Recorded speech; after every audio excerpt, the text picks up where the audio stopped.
അവതരിപ്പിക്കുന്ന സ്കിറ്റ് പോരായ്മകളുണ്ടാകാം, എങ്കിലും ഇരുന്ന് കാണുക, ആസ്വദിക്കുക.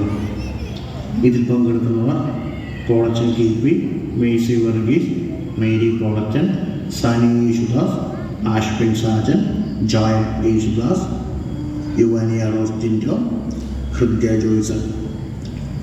അടുത്ത ബില്ലോടുകൂടി സ്കിറ്റ് ആരംഭിക്കുന്നു. വെഞ്ചിരിപ്പ്.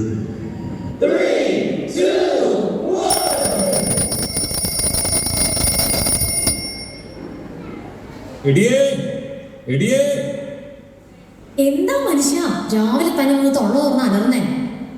പൂമുഖത്തേക്ക് ഒരു ബ്ലാക്ക് ടീ. നിങ്ങൾ പത്രം വായിച്ച് ചായ കുടിച്ചോണ്ട് ഇവിടെ ഇരുന്നോ? ഇന്ന് ഏതോ ദിവസം വല്ല ഓർമ്മയുണ്ടോ? എന്ത് ചോദ്യമായത്? നിന്റെ ബർത്ത്ഡേ ഒക്കെ ഞാൻ മറക്കുവോ? അത് ശരി, അപ്പൊ നിങ്ങൾക്ക് അതും അറിയില്ലേ? ഇന്നെന്താ ഇന്ന്? എന്റെ മനുഷ്യ, ഇന്ന് അച്ഛൻ വരുന്ന ദിവസാ. നല്ല പിരിവാണോ ഇനി? അതൊന്നും അല്ല, ഇന്ന് വീട് വെഞ്ചിരിപ്പാ. ഓ, അച്ഛന് വേറെ പണിയൊന്നുമില്ല. ഒരു അവധി ദിവസം കിട്ടിയത് ഇങ്ങനെ പോയല്ലോ. ദേവദൂഷണം പറയാതെ മനുഷ്യ, നമ്മളോ പ്രാർത്ഥിക്കുന്നില്ല, നമുക്ക് വേണ്ടി അച്ഛനെങ്കിലും പ്രാർത്ഥിക്കട്ടെ. ആ, എന്തെങ്കിലും ആകട്ടെ. ആ കുർത്തക്കെട്ടവന്മാരൊന്നും ഇതുവരെ എണീറ്റില്ലേ? മിക്കവാറും വെഞ്ചിരിപ്പം കഴിഞ്ഞ് അച്ഛൻ പോയാലും അവരെ എഴുന്നേക്കും തോന്നുന്നില്ല. അതെങ്ങനെയാ? രാത്രി 2 മണി 3 മണി വരെ മൊബൈലിൽ തോണ്ടിരിപ്പല്ലേ?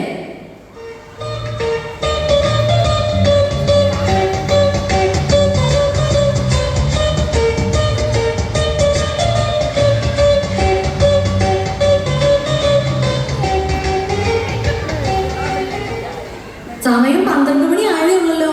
സാറൊന്ന് നേരത്തെ ആണല്ലോ. വെറുതെ ഇവിടെ തലയും ചോദിച്ചോണ്ട് നിൽക്കാണ്ട് ബാക്കിയുള്ള എന്നെ കൂടെ എണീപ്പിക്കേ. എന്നിട്ട് പോയാൽ മുറിയൊക്കെ വൃത്തിയാക്കിയിടും. എടിയേ, നമ്മുടെ ബൈബിൾ എവിടെയാ? അത് ഉപയോഗിച്ചിട്ട് കുറെ തപ്പിയെടുക്കണം.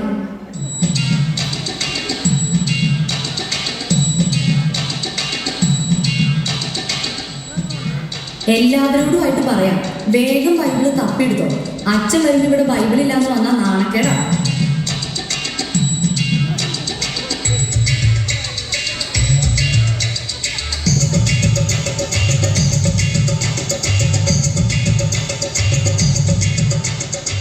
എടി, നീ ആ അപ്പുറത്തെ ശാന്തമ്മയുടെ വീട്ടിൽ പോയിട്ട് ബൈബിള് വാങ്ങിക്കൊണ്ട് വന്നേ.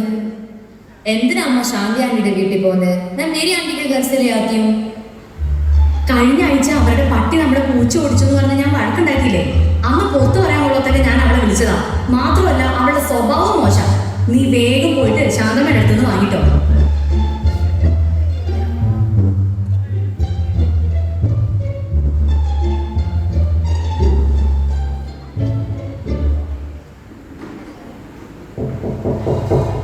ആ, ആരോ കഥകൾ മുട്ടുന്നു. അച്ഛൻ വന്നു എന്നാ തോന്നുന്നേ.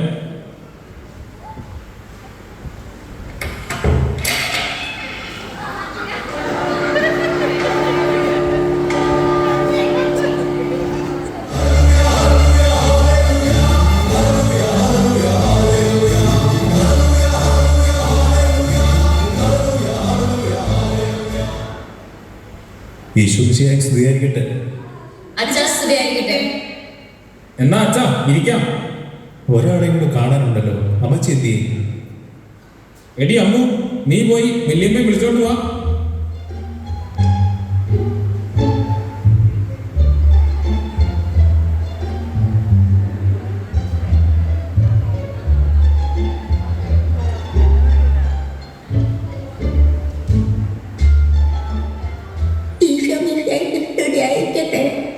സ്തുതിയായിരിക്കട്ടെ. മൈക്കിള്, കുറച്ചുനാളായല്ലോ പള്ളിയിലേക്കൊക്കെ കണ്ടിട്ട്. ഒന്നും പറയണ്ട അച്ഛാ, ആകപ്പാട്ട് ജോലി ഇല്ലാതെ കിട്ടുന്ന ഒരു ദിവസം ഞായറാഴ്ച. അന്ന് രാവിലെ പള്ളിയിൽ പോയാൽ അര ദിവസം പോക്കാം. ഞായറാഴ്ച കുർബാന കടവുള്ളതാണെന്ന് അറിയില്ലേ? അച്ഛ, കടത്തിന്റെ കാര്യം പറഞ്ഞപ്പോഴാ അപ്പുറത്തെ വീട്ടിലെ നേരി ഞങ്ങളുടെ അടുത്തുനിന്ന് 1000 രൂപ കടം വാങ്ങിയിട്ട് ഇതുവരെ അവള് തിരിച്ചു തന്നിട്ടില്ല. എന്നും അവിടെ പോയി തെറി വിളിക്കാൻ എനിക്ക് വയ്യച്ച. ആ കടമല്ല, ഞായറാഴ്ച കുർബാന നന്നായി ഒരുങ്ങി പങ്കെടുക്കണം എന്നാണ് ഉദ്ദേശിച്ചത്. അച്ഛൻ, ഞാൻ പറഞ്ഞത് നേരാ. ഈ ഇടവകയില് ഏറ്റവും നന്നായിട്ട് ഒരുങ്ങി വരുന്നത് ഞാനാ. എടാ മോനെ, നിന്നെ പള്ളിയിലോട്ടൊക്കെ കണ്ടിട്ട് കുറെ നാളായല്ലോ. ലാസ്റ്റ് എന്ന് വെച്ചാൽ പള്ളി ഫുഡ് ഉണ്ടായിരുന്നു. ഓണത്തിനല്ലേ? ആ, എന്നാ ഒന്ന് ഓണത്തിന് മാത്രം പ്രത്യക്ഷപ്പെടാൻ നീ ആരാണ്? മാവേലി. നിന്റെ കാര്യം എങ്ങനെയാടി? ഇൻട്രസ്റ്റ് ഇല്ലാത്തതുകൊണ്ടല്ല അച്ഛാ, ഭയങ്കര തിരക്കാ. രാവിലെ ബാഡ്മിന്റൺ ക്ലാസ്, ട്യൂഷൻ, പിന്നെ വൈകുന്നേരം ഡാൻസ് ക്ലാസ്. ഒട്ടും സമയമില്ല. അപ്പൊ ചുരുക്കി പറഞ്ഞ ഇതിനിടയ്ക്ക് ഒഴിവാക്കാൻ പറ്റുന്നത് പള്ളിയും കുർബാനയും മാത്രമാണ് അർത്ഥം. അപ്പൊ നീയോ? അച്ഛൻ ഞാൻ പള്ളിയിൽ വരാറുണ്ട്, അച്ഛൻ കാണാത്ത. അങ്ങനെയാണെങ്കിൽ അടുത്ത ആഴ്ച മുതൽ നിന്നെ പള്ളി മുമ്പിൽ കണ്ടോണം. മക്കളെ, ഈ കുർബാനയ്ക്കും സൺഡേ സ്കൂളിലൊക്കെ നമ്മുടെ ജീവിതത്തിൽ വലിയ പ്രാധാന്യമുണ്ട്. അങ്ങനെ പറഞ്ഞു കൊടുക്കച്ച. ഞാൻ പറഞ്ഞവർക്ക് ഒരു അനുസരണയില്ല. അതിന് നിങ്ങളെല്ലാം ഞായറാഴ്ചയും വരാറുണ്ടോ? ഇല്ലച്ച, സൗകര്യത്ത് വരുമ്പോ വരാറുണ്ട്.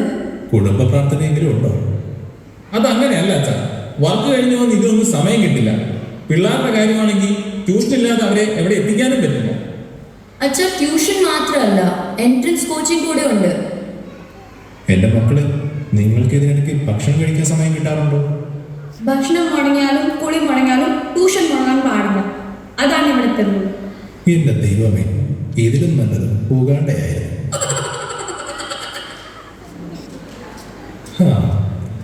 എന്നാ നമുക്കിനി പ്രാർത്ഥിക്കാം. എടാ മോനെ, നീ ആ ബൈബിൾ എടുത്ത് എഫേസ്യസ് 5:22 മുതലൊന്ന് വായിച്ചേ. ബൈബിളും വേണം.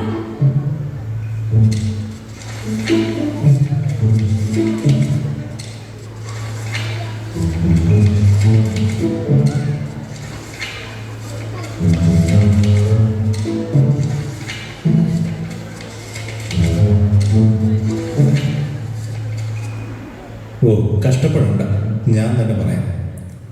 മക്കളെ, ഇപ്പോൾ നമ്മൾ കൈത്താക്കാലത്തിലാണല്ലോ. കൈതക്കാലം ഇപ്പം മഴക്കാലല്ലേ? മിണ്ടാതിരിയടാ. മിണ്ടാതിരിക്കാൻ പറഞ്ഞിട്ട് കാര്യമില്ല. വേദപാഠത്തിന് വേർപ്പിടാതെ ട്യൂഷന് വിട്ടു കഴിഞ്ഞാൽ അവരിതൊക്കെ എങ്ങനെ അറിയും? കൈത്താകാലം എന്നാൽ വിളവെടുപ്പിൻ്റെ കാലം എന്നാണ്. നമ്മളിൽ നിന്ന് ദൈവം ഫലം ആവശ്യപ്പെടുന്ന കാലം. എന്നാൽ നമ്മളോ ഇന്ന് ലോകത്തിൻ്റെ ഫലങ്ങളുടെ പുറകെയാണ്. ഞായറാഴ്ചയിൽ പറ്റുമ്പോഴൊക്കെ നിങ്ങൾ കുർബാന പെടാൻ പള്ളിയിൽ വേണം. പിന്നെ കുടുംബ പ്രാർത്ഥനയും മുടക്കരുത്. ഇതൊക്കെ പറ്റുന്ന കാര്യമാണോ അച്ഛാ? ഇതൊക്കെ നമുക്ക് പറ്റണം. ദൈവത്തിനായിരിക്കണം നമ്മുടെ ജീവിതത്തിൽ ഒന്നാം സ്ഥാനം. ഇവിടെ നമ്മൾ ഉണ്ടാക്കുന്ന പേരും പെരുമയും ഒന്നും മരിച്ചാൽ നമുക്ക് കൊണ്ടുപോകാൻ പറ്റത്തില്ല. മക്കളെ ദൈവത്തിലേക്ക് നയിക്കേണ്ടതും മാതാപിതാക്കളുടെ ഉത്തരവാദിത്വമാണ്. ഇനി നിങ്ങളെല്ലാം സ്ഥിരമായി പള്ളിയിൽ കണ്ടേക്കണം. ഞങ്ങൾക്ക് തെറ്റ് പറ്റിപ്പോയച്ചാ ഞങ്ങൾ മനസ്സിലാക്കുന്നു. ഇനി മുതൽ ദൈവത്തിനായിരിക്കും ഞങ്ങളുടെ ജീവിതത്തിൽ ഒന്നാം സ്ഥാനം. ഞായറാഴ്ച കുർബാന ഞങ്ങൾ മുടക്കത്തേയില്ല. കുടുംബ പ്രാർത്ഥനയും മുടക്കില്ല അച്ഛാ. Praise the Lord.